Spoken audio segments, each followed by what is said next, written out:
All right. So the key is to figure out what the driving factors are and how those influence the species to sort out viability.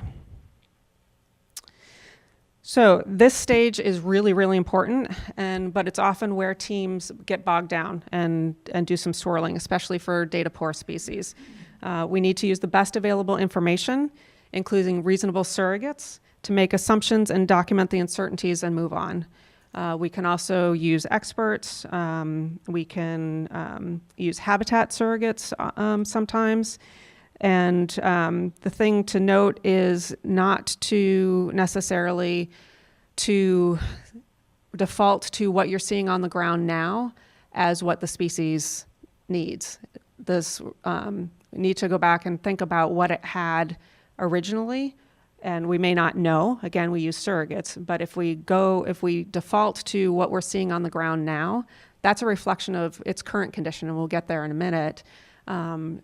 So we need to be really careful about not making bad assumptions. So I'll note the other thing that this stage can be started at any time. The more time you have to gather and review the information, get a good understanding of what's in the literature, what's in gray literature, what's in survey notes, or what's in museum collections, what experts might think, the more time that can be given to current and future conditions sections.